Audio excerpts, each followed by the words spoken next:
নাহমাদুহু ওয়া নুসাল্লি আলা রাসূলিহিল কারীম, আম্মা বাদ।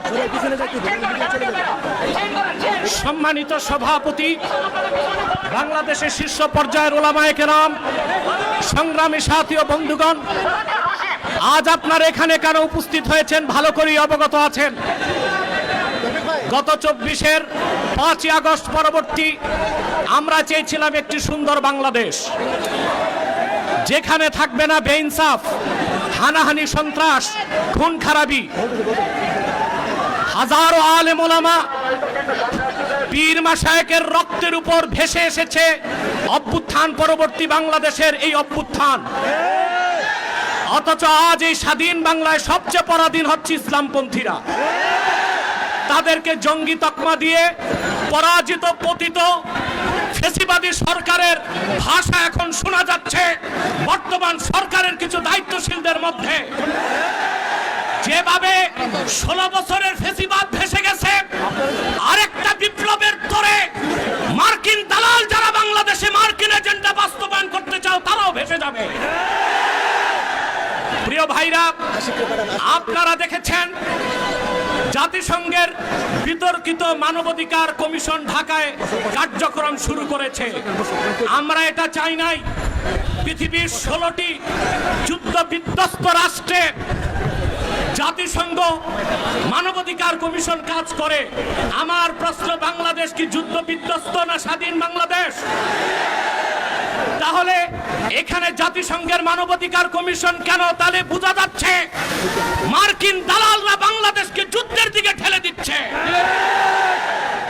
এক সাগর রক্তের বিনিময়ে হলেও ৫৫,০০০ বর্গ মাইলের বাংলাদেশের কোন ১ ইঞ্চি জায়গায় মার্কিন আগ্রাসনকে প্রতিষ্ঠিত হতে দেওয়া হবে না, হবে না, হবে না। প্রয়োজনে সাইফুদ্দিন কুতুস, রুকনুদ্দিন বাইবার্স, শাহজালাল ইয়ামানির উত্তরসূরিরা আরেকবার দেশের স্বাধীনতা রক্ষায় সশস্ত্র বিপ্লবের ডাক দিতে বাধ্য হবে। আমি বলে থাকি, জাতিসংঘ, United nation is nothing but A Christian club. জাতিসংঘ মুসলমানের পক্ষে কখনো কাজ করে না। অমুসলিমদের অধিকার রক্ষাই তাদের কাজ। গাজাতে বছরের পর বছর নিরীহ মুসলমানকে হত্যা করা হচ্ছে, সেখানে মানবাধিকার কমিশন কেন না? কাশ্মীরে মুসলমানদের হত্যা করা হচ্ছে, সেখানে মানবাধিকার কমিশন কেন না? চায়নার উইগুরে মুসলমানদের হত্যা করা হচ্ছে, সেখানে মানবাধিকার কমিশন কেন না? আমরা জানি মানবাধিকার কমিশন কেন।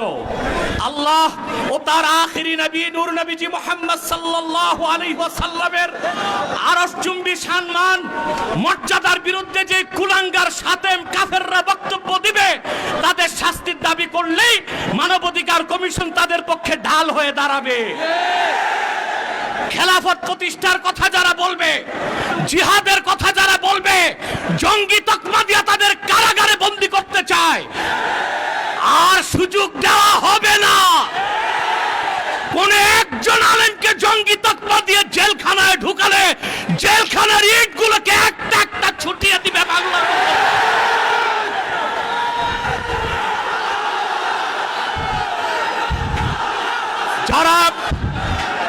যারা শরিয়া রাষ্ট্র চায়, যারা জিহাদে বিশ্বাসী, তাদেরকেই পশ্চিমারা জঙ্গি বলে।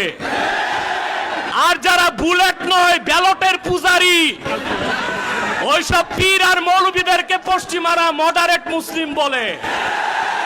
তারা মডারেট মুসলিম না, মুনাফেক মুসলিম। প্রিয় ভাইরা, জঙ্গি শব্দের উৎপত্তি কখন থেকে? টুইন টাওয়ার হামলার পর থেকে পশ্চিমারা প্র্যাকটিসিং মুসলিমদেরকে প্রশ্নবিদ্ধ করতে, জিহাদের বিরোধিতা করতে জঙ্গি শব্দ আমদানি করেছে। আর পশ্চিমাদের পাঁচাটা গোলাম প্রথম আলো কর্তৃপক্ষ এই জঙ্গি নাটকের পক্ষে তাদের বুদ্ধিভিত্তিক সহযোগিতা করেছে। সেজন্য আমি বলবো, মুজিবের ৩২ নাম্বার যদি ভাঙ্গা যায়, প্রথম আলোর অফিসকে মাটির সাথে ঘুরায় দিতে হবে। এটাই বাংলাদেশের আলেমদেরকে জঙ্গি তকমা দেবার ন্যারেটিভ তৈরি করে। জঙ্গি আমি বলি জঙ্গি খারাপ না, জাং থেকে জঙ্গি। জাং মানে যুদ্ধ, আর জঙ্গি মানে যোদ্ধা। উত্তরা দিয়াবাড়িতে জঙ্গি বিমান ভূপাতিত হয়েছে, সেটা কি সন্ত্রাসী বিমান? না, যিনি পাইলট ছিলেন তিনিও জঙ্গি, যেহেতু যোদ্ধা। মুক্তিযোদ্ধারাও জঙ্গি, যেহেতু যোদ্ধা। এই শব্দটার অপপ্রয়োগ বাংলাদেশে শুরু হয়েছে শুধু ইসলামী রাষ্ট্র যারা প্রতিষ্ঠা করতে চায়, জিহাদের পক্ষে যারা, তাদের কণ্ঠ রোধ করার জন্যে। তা মেনে নেওয়া হবে না, বরদাস্ত করা হবে না। এই মহাসমাবেশ থেকে ডক্টর ইউনূসকে বলছি, কান পেতে শুনে রাখুন, আপনার হালুয়া রুটির ভাগ যারা খায়, আপনাকে তারা বাঁচাতে পারবে না। অনতি বিলম্বে উলামায়ে কেরামকে জঙ্গি তকমা দেওয়া বন্ধ করতে হবে।